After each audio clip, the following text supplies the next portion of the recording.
ముఖ్యమంత్రి జగన్ కూడా రియాక్ట్ అయ్యారు. నిష్పక్షపాతంగా విచారణకు జగన్ డిమాండ్ చేస్తున్నారు. ప్రవీణ్ కుటుంబ సభ్యులకు ప్రగాఢ సానుభూతి తెలియజేస్తున్నారు. మాజీ ముఖ్యమంత్రి జగన్ పాస్టర్ ప్రవీణ్ మృతిపై స్పందించారు.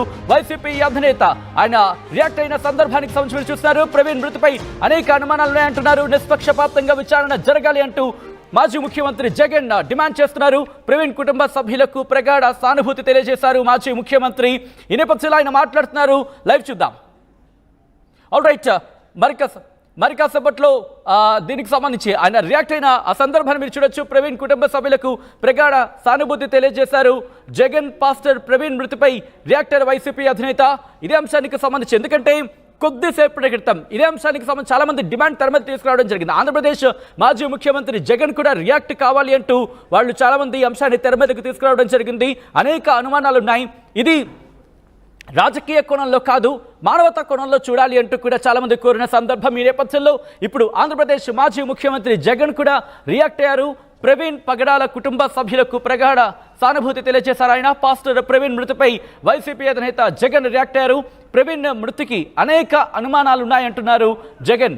నిష్పక్షపాతంగా విచారణ జరగాలంటూ ఆయన డిమాండ్ని తెర మీదకు తీసుకొస్తున్నారు. ఇప్పటికే కొద్దిసేపటి క్రితం క్రైస్తవ ప్రతినిధులు, మరి ముఖ్యంగా ఇటు కే పాల్ కాచు వీళ్ళందరూ కూడా ఈ అంశాన్ని చాలా అనేక అనుమానాలు వ్యక్తం చేశారు. ప్రస్తుతం ఆ డిమాండ్ తెర మీదకు వస్తోంది. పూర్తిగా ఇది హత్య అంటూ కూడా కేపాల్ అంటూ వాళ్ళు చెప్పుకొచ్చిన సందర్భం. సో ఈ నేపథ్యంలో ఇప్పుడు ఆంధ్రప్రదేశ్ మాజీ ముఖ్యమంత్రి జగన్ కూడా రియాక్ట్ అయ్యారు.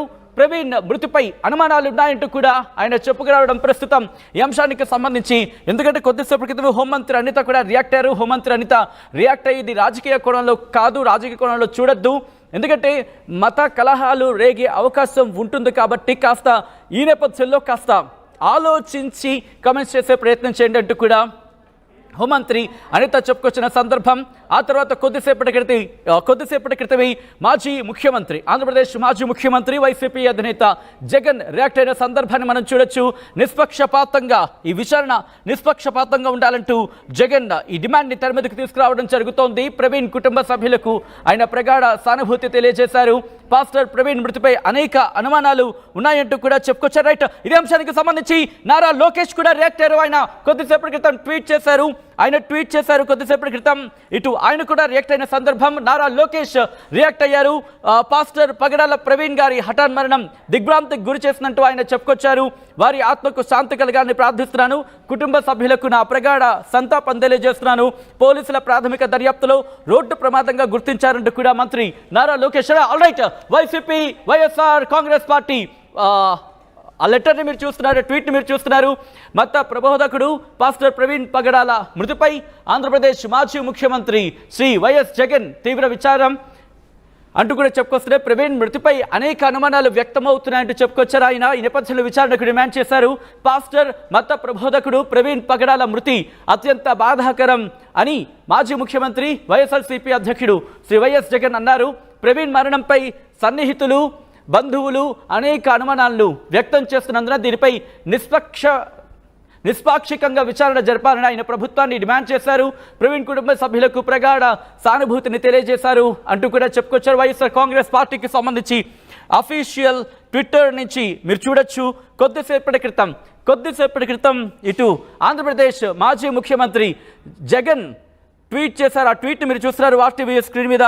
వైఎస్ఆర్ కాంగ్రెస్ పార్టీ రియాక్ట్ అయింది. ఇటు ప్రవీణ్ పగడాల మృతిపై ఇటు వైఎస్ఆర్సీపీ రియాక్ట్ అయింది. వైసీపీ అధినేత జగన్ కొద్దిసేపటి క్రితం ఈ అంశానికి సంబంధించి రియాక్ట్ అయినట్టుగా చెప్పుకొచ్చింది.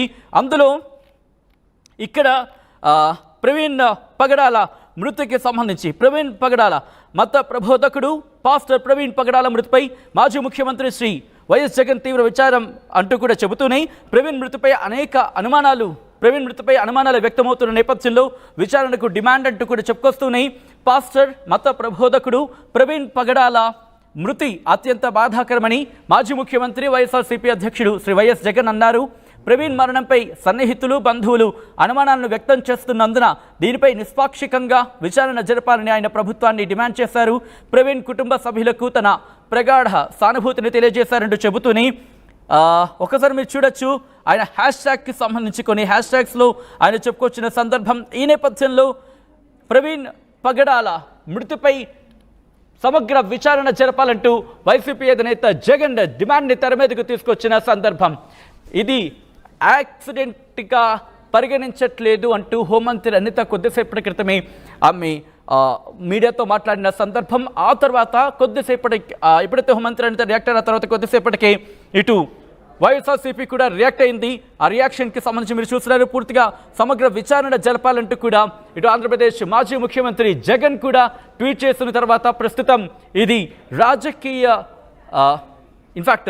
కోణం తీసుకునే అవకాశం ఉందా అనే చర్చ కూడా జోరందుకుంటోంది. ఎందుకంటే ఇప్పుడు వైఎస్ఆర్సీపీ కూడా రియాక్ట్ అయింది.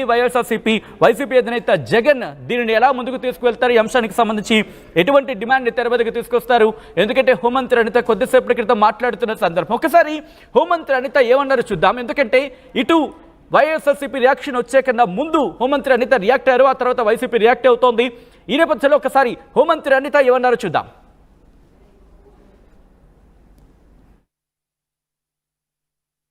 అందరికీ నమస్కారం అండి. పగడాల ప్రవీణ్ కుమార్ గారు పాస్టర్ గారు మొన్న నైట్ కొంతమూరు దగ్గర అనుమానాస్పదంగా మృతి చెందడం మనందరికీ కూడా తెలిసిందే. విషయం ఏంటంటే ప్రవీణ్ గారి మరణం అనేది చాలా బాధాకరమైన ఇష్యూ. అనుమానాస్పదంగా మృతి చెందారు అని చెప్పి పోలీసులు కూడా కేసు ఫైల్ చేయడం జరిగింది. ఆ నెక్స్ట్ డే మార్నింగ్ కొంతమంది చూసి ఇలా చనిపోయారని చెప్పగానే పోలీసులు ఇన్వెస్టిగేషన్కి వెంటనే వచ్చి ఇమీడియట్గా బాడీని కూడా అక్కడ నుంచి తీసి ఇన్వెస్టిగేషన్ చేయడం మొదలుపెట్టారు. అందరూ కూడా వాళ్ళ కుటుంబ సభ్యులు ఎవరైతే ఉన్నారో వాళ్ళందరూ కూడా వాళ్ళ అనుమానాస్పదంగా ఆ మృతిని వాళ్ళు భావించిన తర్వాత వాళ్ళ అనుమానాస్పదంగా మృతి అని చెప్పేసి పెట్టడం జరిగింది. ఇమీడియట్గా నేను కూడా ఎస్పీ గారితో మాట్లాడాను, డీజీపీ గారితో మాట్లాడడం జరిగింది. గౌరవ ముఖ్యమంత్రి గారు కూడా దీని మీద ఇమీడియట్గా ఎంక్వైరీ వేసి నిజానిజాలు తేల్చమని చెప్పేసి అందరికీ కూడా ఆర్డర్స్ కూడా పాస్ చేయడం జరిగింది. ఎక్కడా కూడా ఎటువంటి ఇబ్బంది లేకుండా పారదర్శకంగా దర్యాప్తు కొనసాగిస్తున్నాం. ఆల్రెడీ పోస్ట్ మార్టం కూడా ఈరోజు రాజమండ్రి అక్కడ జరుగుతుంది, రాజమండ్రిలో జరుగుతుంది పోస్ట్ మార్టం కూడా. సో ఎవరు కూడా దీని మీద ఎటువంటి అపోహలు పెట్టుకోవద్దు. డెఫినెట్గా ఏదైతే వాళ్ళు కోరారో క్రైస్తవ సంఘాలన్నీ కూడా చాలామంది వచ్చి అక్కడ డిమాండ్ కూడా చేశారు. డెఫినెట్గా అన్ని కోణాల నుంచి కూడా దాన్ని మేము యాక్సిడెంట్గానే పరిగణించట్లేదు. అలాగే అన్ని కోణాల నుంచి కూడా దర్యాప్తు కొనసాగిస్తాము. నియర్ బై ఉన్న సీసీ క్యామ్స్ అన్నింటినీ కూడా పోలీసుల ఫుటేజ్ కూడా తీసుకుంటున్నారు. అదేవిధంగా టవర్ డంప్ని తీసుకుంటారు, సీడియాస్ ఆ నియర్ బై ఉన్న సీడియాస్ అవన్నీ కూడా తీసుకుంటున్నారు. అన్ని కోణాల్లోని కూడా ఎంక్వైరీ చేస్తున్నాం. ఒక టీంను కూడా దీనికి డిప్లాయ్ చేయడం జరిగింది. దీని మీద దయచేసి నేను ఏం చెప్తున్నానంటే ఇది మతపరమైన ఇష్యూ. దీని మేము చేసే పని డెఫినెట్గా చాలా ట్రాన్స్పరెంట్గా చేస్తున్నాం. దీని మీద ఎటువంటి అపోహలు పెట్టుకోవద్దని మనస్ఫూర్తిగా నేను తెలియజేస్తున్నానండి. దీని మీద ఎటువంటి రాజకీయాలు కూడా దీని మీద పని చేయకూడదని నేను కోరుకుంటున్నాను. ఎందుకంటే ఇది ఒక పాస్టర్ గారి తాలూకా మృతికి సంబంధించిన ఇష్యూ. దీన్ని మేము చాలా క్లారిటీగా క్లియర్గా దీన్ని ఎంక్వైరీ చేయడానికి కూడా మేము సిద్ధపడ్డాం. ఒక కమిటీని కూడా మేము ఫామ్ చేయడం జరిగింది. ఇమీడియట్గా అది ఏ రకంగా చనిపోయారు అన్నది కూడా ఈ నిజానిజాలు కూడా అతి త్వరలోనే మీ అందరి ముందుకు పోలీస్ కమిటీ ఏర్పాటు చేసుకున్నాం. డిఎస్పీ లెవెల్ ఆఫీసర్ ఈరోజు దాన్ని ఎంక్వైరీ చేస్తున్నారండి. కొవ్వూరు డిఎస్పీ గారు దీనికి ఎంక్వైరీ ఆఫీసర్ కింద కూడా ఎస్పీ గారు నియమించడం జరిగింది. అది నిన్ననే నియమించడం జరిగింది. దీని మీద అన్ని విషయాలు కూడా నేను డిఎస్పీ గారితో కూడా మాట్లాడాను. ఎవరైతే ఎంక్వైరీ ఆఫీసర్ ఉన్నారో ఆ ఎంక్వైరీ ఆఫీసర్ గారితో కూడా నేను మాట్లాడడం జరిగింది. ఎస్పీ గారితో మాట్లాడాను, డీజీపీ గారితో మాట్లాడాను. అందరితోనే మాట్లాడి ఇన్ఫర్మేషన్ తెప్పించుకొని ఎప్పటికెప్పుడు మానిటర్ కూడా చేసుకుంటున్నాం. వాళ్ళ కుటుంబ సభ్యులు కూడా నా ప్రగాఢ సానుభూతిని తెలియజేస్తున్నా. ఆ కుటుంబ సభ్యులు కూడా నేను మాట ఇస్తున్నా గవర్నమెంట్ తరఫు నుంచి ఏ ఎంక్వైరీ అయినా మేము చేయడానికి సిద్ధంగా ఉన్నాం. ఎంక్వైరీకి కూడా మీరు అందరూ కూడా సహకరించండి. దీన్ని అనవసరంగా కూడా మతపరమైన విద్వేషాలు రెచ్చగొట్టడానికి ప్రయత్నం చేయొద్దు. అట్ ద సేమ్ టైం రాజకీయాలు కూడా దీని మీద రాకూడదని నేను మనస్ఫూర్తిగా కోరుకుంటున్నాను. ఫ్యామిలీ మెంబర్స్ ఏమైనా అనుమానం వ్యక్తం చేస్తున్నారు, ఎందుకు అసలు యాక్సిడెంట్ కాదని చెప్తున్నారు? అట్లాంటిది ఎందుకు? యాక్చువల్గా వాళ్ళు ఇప్పుడు ఎవరైనా సడన్గా వచ్చే మనిషి బాగా శుభ్రంగా ఉన్న మనిషి చనిపోయారు అనేసరికి ఆటోమేటిక్గా ఎవరికైనా అనుమానం వస్తుంది. అనుమానం కొద్దీ కుటుంబ సభ్యులు చెప్పారు. దాన్ని మేము ఎప్పుడు తప్పు పట్టట్లేదు, ఎవరూ తప్పు పట్టట్లేదు. అన్ని కోణాల్లోని కూడా మనం దర్యాప్తు చేస్తాం. ఎందుకంటే నైట్ జరిగింది ఇది. ఎందుకంటే కొన్ని ఫుటేజెస్లోనే మనకి ఆ టోల్ గేట్ దాటినట్టు వచ్చింది. తర్వాత కొన్ని ఫుటేజెస్లో కొంత యాక్సిడెంట్లో కొంచెం కనిపించింది. ఇవన్నీ ఉన్నాయి. అందుకే మళ్ళీ చాలా క్లియర్గా చెప్తున్నామండి. ఒకవేళ నిజంగా యాక్సిడెంట్ అయినా అదేమైనా ఇంటెన్షనల్గా జరిగిందా లేకపోతే యాక్సిడెంటల్గా జరిగిందా యాక్సిడెంట్, ఇవన్నీ కోణాల్లోని కూడా దర్యాప్తు చేస్తున్నాం. దయచేసి ఎవరు ఎటువంటి అపోహలకి పడొద్దు. గవర్నమెంట్ ట్రాన్స్పరెంట్గా ఉంది, గవర్నమెంట్ చాలా చిత్తశుద్ధితో ఉంది ఎంక్వైరీ చేయడానికి. దయచేసి అందరూ సహకరించండి. అదేనండి, అందుకే మేము యాక్సిడెంట్ అని మేము కేసు ఫైల్ చేయలేదండి. వాళ్ళ కుటుంబ సభ్యులు ఏదైతే వాళ్ళు అనుమానం వ్యక్తం చేశారో అనుమానాస్పద మృతి కిందే కేసు కూడా ఫైల్ చేశాం. ఈ రోజు కూడా పోస్ట్ మార్టం కూడా జరుగుతుంది. ఎవరైతే వాళ్ళ కుటుంబ సభ్యులు ఏదైతే కావాలని అంటే మాకు ఈ ఎంక్వైరీ కావాలని కోరుకుంటున్నారో ఆ ఎంక్వైరీ చేయడానికి కూడా ఈరోజు గవర్నమెంట్ సిద్ధంగా ఉంది. అభద్రతా భావం గురవటానికి ఎటువంటి స్కోప్ లేదండి. ఎందుకంటే నేను చెప్తున్నాను, ఈ రోజు అన్ని వర్గాల వారిని, అన్ని కులాల వారిని, అన్ని మతాల వారిని కూడా సమానంగా చూసే గవర్నమెంట్ ఎన్డీఏ గవర్నమెంట్. ఎవరికి అన్యాయం జరిగినా కూడా ఇమీడియట్ గా స్పందించే గుణం కలిగిన వ్యక్తి గౌరవ సీఎం గారు. సో అక్కడ ఎటువంటి అభద్రతా భావం అసలు అవసరం లేదని నేను చెప్తున్నానండి. ఎటువంటి ఏదైనా ఇష్యూ ఉన్నా కూడా డైరెక్ట్ గా నాతో మాట్లాడే చనువు కూడా ఉంది వాళ్ళందరికీ కూడా. కాబట్టి ఎవరు అదే ఆ అపోహలే పడొద్దని ప్రత్యేకంగా నేను విన్నవించుకోవడానికి వచ్చాను. లేదండి, సెన్సిటివిటీ మా బాధ్యత. ఈరోజు సెన్సిటివిటీ వచ్చింది కాబట్టి ఇంకొంచెం మా బాధ్యత పెరిగిద్ది. డెఫినెట్గా మేము అనుమానాస్పద మృతి కిందనే మేము చేసుకున్నాం. దాని మీద ఎంక్వైరీ జరుగుతుంది. టీమ్ ఫామ్ చేసుకున్నాము. ఇమీడియట్గా దాని మీద ఎంక్వైరీ కూడా జరుగుతుంది. అన్ని కోణాల నుంచి కూడా దర్యాప్తు చేస్తున్నాం. రైట్, అది హోంమంత్రి అనిత చెప్పుకొచ్చింది. ఇది ఎటువంటి రాజకీయాలు పనిచేయొద్దు, ఈ విషయానికి సంబంధించి నిజనిజాలు త్వరలో తేల్చుతామంటూ చెప్తూనే ఈ నేపథ్యంలోనే ఇటు కేఏ పాల్ రియాక్ట్ అవుతూ కొన్ని క్వశ్చన్స్ రైజ్ చేయడం జరుగుతోంది. హత్యగానే పరిగణించడం జరుగుతుందంటూ ఆయన చెప్పుకొచ్చారు. ఒకసారి కేఏ పాల్ ఏమంటున్నారో చూద్దాం. మీకు నష్టం ఉంది, రాజకీయాలు పక్కన పెడదాం, ఇక్కడ సత్యాన్ని బయట పెడదాం. పోస్ట్ మార్టం రిపోర్ట్స్ రిలీజ్ చేయండి, లేదా సిబిఐ